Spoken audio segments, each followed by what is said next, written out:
के लिए ये चैलेंज क्यों है, ये सब आपको बताऊंगा। आपको बांग्लादेश की तस्वीरें याद होंगी, श्रीलंका की तस्वीरें भी याद होंगी। क्या नेपाल भी उसी रास्ते पर जा रहा है? यह सवाल इसलिए क्योंकि आज अचानक नेपाल की सड़कों पर कुछ ऐसा हुआ जैसे लगा कि वहां पर युद्ध शुरू हो गया। सबसे पहले यह देखिए कि कैसे नेपाल की राजधानी काठमांडू में प्रदर्शनकारी संसद के बाहर जुट गए। सेम पैटर्न, श्रीलंका, बांग्लादेश और यहां भी संसद के बाहर इन लोगों ने संसद का घेराव कर लिया। प्रदर्शनकारी वहां सेना के ट्रक पर चढ़कर बैनर लहराने लगे। बैनर पर लिखा था यूथ अगेंस्ट करप्शन। नेपाल की संसद को घेरने के बाद प्रदर्शनकारी संसद के अंदर घुसने लगे। इस वजह से वहां सुरक्षा बलों और प्रदर्शनकारियों के बीच भयंकर झड़प हो गई। आप तस्वीर देखिए, रेलिंग वेलिंग सब तोड़ दिए भाई लोग, और वहां पे पूरा एकदम अफरा तफरी मच गई। देखिए कैसे हो रहा है। कई प्रदर्शनकारी बिल्डिंग के अंदर घुस भी गए, तोड़फोड़ भी मचा दी। इन लोगों को रोकने के लिए जब पुलिस ने बल प्रयोग किया तो पुलिस पर पत्थर चलाने लगे ये लोग। एक और तस्वीर देखिए, नेपाल की संसद के गेट की रेलिंग को कैसे तोड़ दिया गया, उसकी तस्वीरें आपको दिखा रहा हूं। एंट्री गेट पर आग तक लगा दी गई। नेपाल की संसद के परिसर की तस्वीरें आपको दिखाता हूं, जहां प्रदर्शनकारी अंदर घुस गए। ये देखिए कैसे तोड़ ताड़ के अंदर घुस गए और पूरी तोड़फोड़ मचा दी। ये संसद के अंदर का हाल आपको दिखा रहा हूं। जब हालात बेकाबू हो गए तो नेपाल की पुलिस और सेना ने प्रदर्शनकारियों पर फायरिंग शुरू की। दावा है कि प्रदर्शनकारियों पर रबड़ बुलेट से फायर किया गया। दावा यह भी है कि यहीं से प्रदर्शन और हिंसक हो गया और इस फायरिंग में कई लोग मारे गए। कम से कम 19 लोगों के मारे जाने की खबर है। प्रदर्शनकारियों को हटाने के लिए आंसू गैस के गोले भी दागे गए।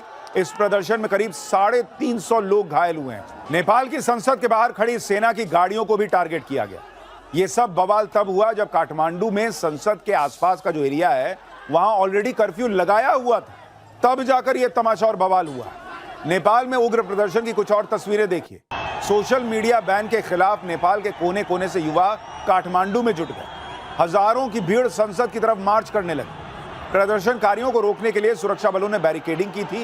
ये तस्वीर देखिए, भाई लोग पूरा गिरा दिए भाई बैरिकेडिंग, गुस्से में भर गए। लड़के थे, लड़कियां थी, सब बेकाबू हो गए। बैरिकेडिंग तोड़ दी, सुरक्षा बलों पर हमला कर दिया। प्रदर्शनकारी इतनी ज्यादा संख्या में थे कि सुरक्षा बल भी इनके आगे सरेंडर करते दिखे। प्रदर्शनकारियों को रोकने के लिए वाटर कैनन का भी इस्तेमाल किया गया। पानी की बौछार मारी गई, लेकिन प्रदर्शनकारी पीछे नहीं हटे। ऐसा लग रहा था जैसे वो आज बवाल मचाने के मूड से ही आए हुए थे। आज नेपाल में हो रहे इस प्रदर्शन का एरियल शॉट आपको दिखाता हूं। जहां तक आपकी नजर जाएगी भीड़ ही भीड़ नजर आएगी। आप देखिए, ड्रोन से ये शॉट है और आप भीड़ को देखते जाइए। नेपाल में ये तस्वीरें बता रही हैं कि ये प्रदर्शन कितने लार्ज स्केल पर हुआ। वहां पे ये देखिए तस्वीर, खचाखच सड़क भरी हुई भाई। ड्रोन उड़ता चला जा रहा है, कैमरे में फोटो लेता जा रहा है और देखिए खाली आपको पब्लिक दिख रही है। इस प्रदर्शन में सरकार के खिलाफ जमकर नारेबाजी की गई और एक तरफ की सड़क नहीं है, दोनों सड़क छेके हुए हैं लोग। नेपाल में जो कुछ भी हो रहा है उसके पीछे वजह क्या है, आपके मन में भी आ रहा हो। वहां के युवाओं का ये गुस्सा इतना इंस्टेंट कैसे बढ़ गया। कई लोग कह रहे हैं कि ये चीन और अमेरिका के बीच का खेल है जिसमें नेपाल सुलझ गया है। कुछ लोग कह रहे हैं भारत को भी चेत जाना चाहिए। श्रीलंका, बांग्लादेश के बाद भारत में भी ऐसा ही कोई प्लानिंग तो नहीं कर रहा, कुछ बाहर विदेशी ताकतें वगैरह वगैरह। चीन और अमेरिका का इस बवाल से क्या कनेक्शन निकाला जा रहा है वो आगे बताऊंगा। पहले देख लीजिए कि नेपाल में इस बवाल की वजह बताई क्या जा रही है। कुछ दिन पहले नेपाल सरकार ने फेसबुक, इंस्टाग्राम, यूट्यूब समेत 26 सोशल मीडिया साइट्स को बैन कर दिया। नेपाल सरकार का कहना था कि ये सोशल मीडिया प्लेटफॉर्म नेपाल के कानून का पालन करते हुए खुद को रजिस्टर नहीं करवा रहे, इसलिए एक्शन लिया गया है। नेपाल की ministry of communication and information technology ने सोशल मीडिया कंपनियों को रजिस्टर करने के लिए 7 दिन का वक्त दिया। बुधवार रात को यह डेडलाइन खत्म हो गई तो Facebook, Insta, WhatsApp, YouTube, Twitter, Reddit और लिंक्डइन, तमाम जो सोशल मीडिया कंपनियों ने रजिस्ट्रेशन के लिए कोई एप्लीकेशन भी नहीं थी, इसलिए इन पर बैन लगा दिया गया। नेपाल सरकार की दलील है कि अगर नेपाल में काम करना है तो कंपनियों को नेपाल का कानून मानना होगा। नेपाल के लोगों को लग रहा है कि सोशल मीडिया बैन हो जाएगा तो वो दुनिया से कट जाएंगे, जबकि नेपाल की सरकार कह रही है कि देश की स्वायत्तता का सवाल है, हम किसी के आगे झुकेंगे नहीं। लेकिन यह पूछने की बजाय कि भाई ये कंपनियां नेपाल का नियम क्यों नहीं मानेंगी, आप देखिए हजारों लाखों युवा सड़क पर आ गए और आगजनी कर दी, आग जला दी भाई। मरने मारने पर उतारू हो गए कि फेसबुक कैसे बैन कर दिया, इंस्टा कैसे बैन कर दिया, यूट्यूब कैसे बैन कर दिया। 19 लोग मर गए भाई सोशल मीडिया के चक्कर में कि बैन लग गया। सरकार कह रही है कि भाई हम अपने यहाँ का नियम नहीं मनवाएं। नेपाल में सोशल मीडिया पर बैन लगने के बाद बवाल हुआ। युवा प्रदर्शनकारी सड़कों पर आ गए। ये लोग खुद को जेन जी बता रहे हैं। जेन जी यानी युवा जनरेशन। इन प्रदर्शनकारियों ने करप्शन को भी बड़ा मुद्दा बना लिया। प्रदर्शनकारियों का कहना है कि भ्रष्टाचार के आरोपों को दबाने के लिए ही सोशल मीडिया पर बैन लगाया गया, ताकि सरकार के खिलाफ कोई कुछ बोल ही ना पाए। इसके अलावा जो लोग सोशल मीडिया के जरिए कमाई करते थे वो भी इस प्रदर्शन में शामिल हैं, क्योंकि उनकी आमदनी का जरिया छीन गया है, तो वो गुस्से में है। लेकिन आप देखिए कि कितने लार्ज स्केल पे चीजें हो रही हैं। नेपाल में हुए हिंसक प्रदर्शन के बाद तख्ता पलट की भी चर्चा हो रही है। एक थ्योरी ये भी चल रही है कि यह प्रदर्शन ओली सरकार को गिराने के लिए किया गया है, क्योंकि जिस तरह श्रीलंका और बांग्लादेश में राष्ट्रपति और प्रधानमंत्री के घर को टारगेट किया गया था, वैसा ही नेपाल में संसद भवन को निशाना बनाया गया।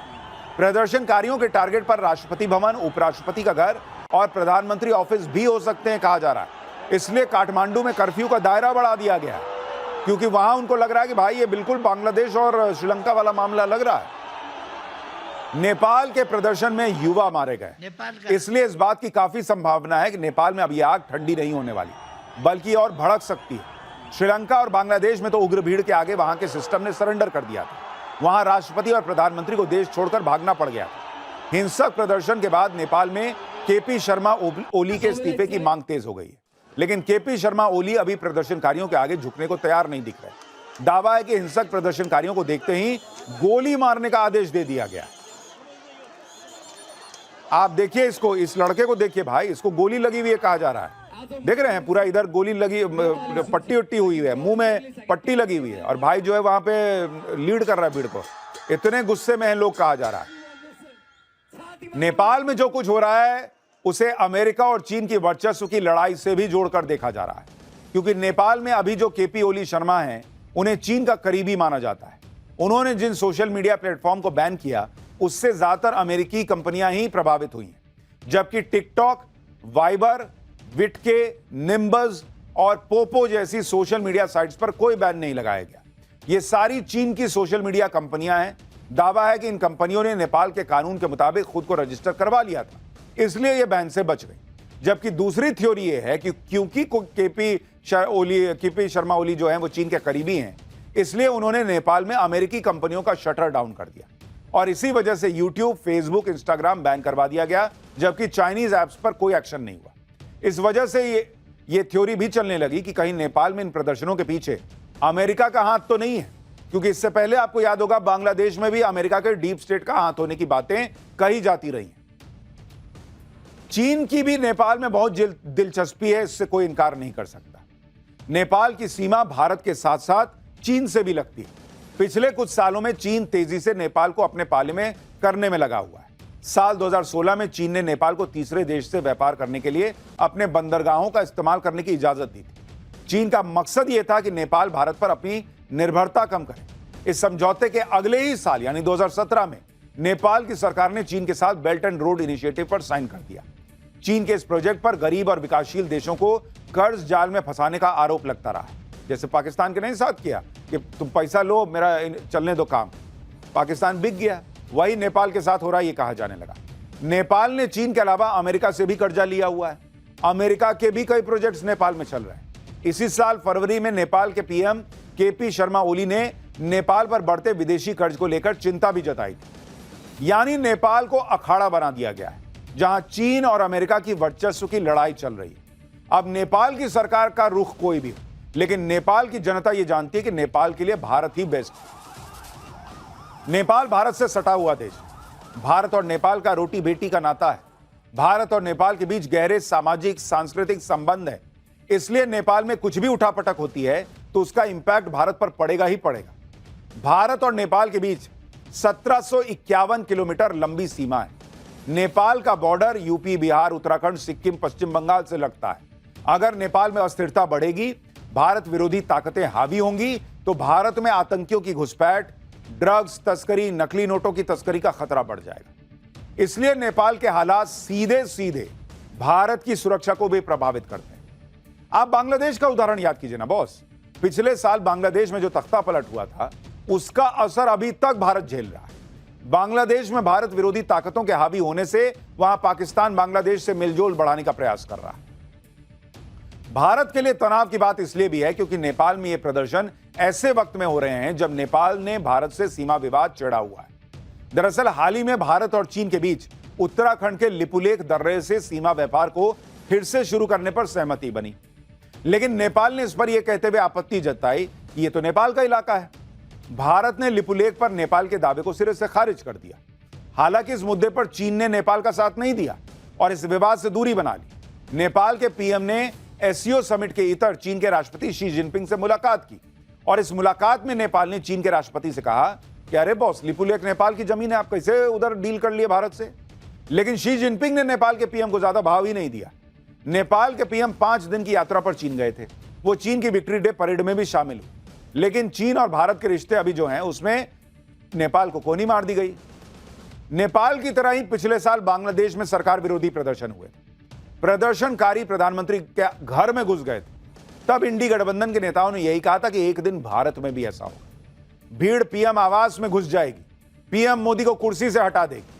अब नेपाल में जो प्रदर्शन हो रहे हैं उसे लेकर भी इंडी गठबंधन के नेता इसी तरह की बातें कहेंगे। जैसे कांग्रेस नेता बीवी श्रीनिवास ने नेपाल का एक वीडियो शेयर करते हुए कहा कि नेपाल के जागरूक युवाओं ने बगावत कर दी। तानाशाही ज्यादा दिनों तक चलती नहीं, चाहे मुल्क कोई भी हो। इशारा देख रहे हैं आप? जहां इस तरह का कुछ होता है, इस देश में कुछ नेताओं की बाँचें खिल जाती है कि कहीं भारत में भी ऐसा हो तो हो जाए कुछ कमाल। इंडी गठबंधन के नेताओं का यही हाल है। वो दूसरे देशों की हालत देखकर सपने पालने लगते हैं कि भारत में भी ऐसा हो जाएगा क्या। ऑपरेशन सिंदूर को लेकर भी इंडी गठबंधन ने ट्रंप के एजेंडे को पुश किया। ट्रंप ने भारत को डेड इकोनॉमी कहा तो यहां नेता विपक्ष राहुल गांधी ने उनके बयान का समर्थन कर दिया। ट्रंप जिस तरह भारत से भिड़े हुए हैं, इंडी गठबंधन को उसी में जो है अपना आनंद दिख रहा है। हालांकि ट्रंप ने भारत और पीएम मोदी के प्रति अपने रुख को थोड़ा नरम किया है, लेकिन ट्रंप के करीबी अभी भी भारत को टारगेट कर रहे हैं। जैसे ट्रंप के ट्रेड सलाहकार पीटर नेबोरो ने कहा है कि यूक्रेन युद्ध से पहले भारत रूस से ज्यादा तेल नहीं लेता था, यह सब पैसे के लिए हो रहा है, वहां लोग मर रहे हैं, शर्म आनी चाहिए। इसी तरह अमेरिका के वित्त मंत्री स्कॉट बेसेंट ने कहा कि अगर अमेरिका और यूरोपीय संघ रूसी तेल खरीदने वाले देशों पर और प्रतिबंध लगाते हैं, सेकेंडरी टैरिफ लगाते हैं, तो रूसी अर्थव्यवस्था पूरी तरह से चरमरा जाएगी और राष्ट्रपति पुतिन को बातचीत की मेज पर